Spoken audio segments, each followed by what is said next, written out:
Hello friends, तो आज हम बनाएंगे टेस्टी से लड्डू। तो इन लड्डुओं को आज हम बिना गैस जलाए, बिना घी के, बिना चाशनी, बिना मिल्क पाउडर, बिना मावा, बिना कंडेंस मिल्क और ना ही इसमें हम दूध का इस्तेमाल करेंगे और ना ही मलाई का। तो इन सब के बिना इन लड्डुओं को बनाकर तैयार करेंगे और ये घर के ही सामान से बनकर तैयार हो जाते हैं। इन लड्डुओं को बनाने के लिए यहाँ पर हमने सिर्फ 3 सामान का इस्तेमाल किया है। तो चलिए बनाते हैं इन लड्डुओं को। तो इन लड्डुओं को बनाने के लिए यहाँ पर मैंने लिया है आधी कटोरी भुनी हुई मूंगफली। तो मेरे पास ही भुनी हुई मूंगफली रखी हुई थी, तो मैंने इसे ही ले लिया है, क्योंकि मूंगफली हम अक्सर भून कर रखते हैं।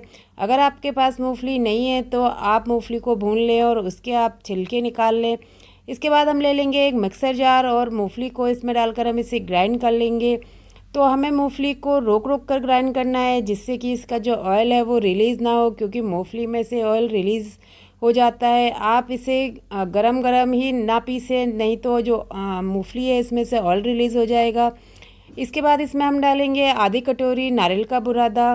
तो अगर आपके पास नारियल का बुरादा नहीं है तो आप इसकी जगह पर सूखे गोले को ग्रेट कर लें और उसके बाद उसे डालकर इसे पीस लें। तो इसे मैंने अच्छे से पीस लिया है और इसे भी मैंने रोक रोक कर ही पीसा है, ताकि इसमें से ऑयल रिलीज़ ना हो। और अब हम इसको मीठे के लिए डालेंगे इसमें किशमिश। तो मैंने आज यहाँ पर चीनी का इस्तेमाल नहीं किया है और ना ही यहाँ पर मिश्री और गुड़ का इस्तेमाल किया है। तो यहाँ पर मीठे के लिए इसमें हम डालेंगे किशमिश। तो यहाँ पर मैंने 1 कटोरी किशमिश ली है। अगर आप चाहें तो इससे कम या ज़्यादा, जितना आपको मीठा खाना पसंद हो उसके हिसाब से आप ले लें। और इसे भी हम पीस लेंगे, तो इसे भी हमें रोक रोक कर ही पीसना है। अगर आप चाहें तो सभी चीज़ों को अलग अलग पीस कर भी बाउल में निकाल सकते हैं। मैंने सबको एक साथ ही पीस लिया है। तो बस अब इसे हम एक बाउल में निकाल लेंगे। तो जो किशमिश डालने के बाद ये मिश्रण जो है थोड़ा चिपचिपा सा हो जाता है, क्योंकि किशमिश जो में थोड़ा मीठा होता है, तो इससे वो चिपचिपी सी हो जाती है। तो मिश्रण को हम अच्छे से बाउल में निकाल लेंगे और उसके बाद हम इसके लड्डू बनाएंगे।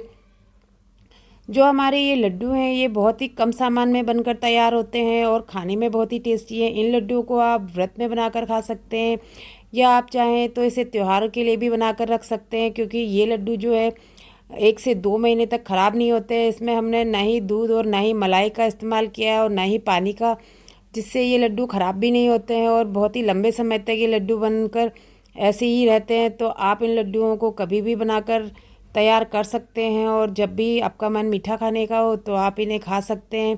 तो जन्माष्टमी आने वाली है, तो आप जन्माष्टमी के लिए भी इन लड्डुओं को बनाकर तैयार कर सकते हैं। तो ऐसे ही हम सारे लड्डू बनाकर तैयार कर लेंगे। तो यहाँ मैंने लड्डू बना लिए हैं।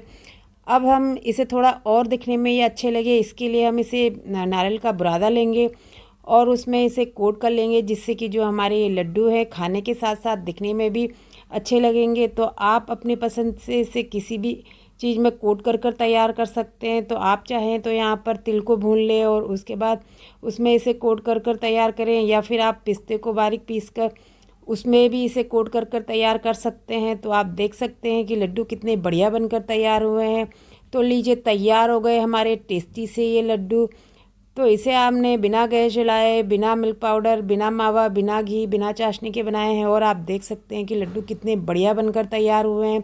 खाने में बहुत ही टेस्टी हैं, बनाने में बहुत ही आसान है। और अगर आप बिगनर्स हैं तो आप भी इन लड्डुओं को बहुत ही आसान तरीके से बनाकर तैयार कर सकते हैं।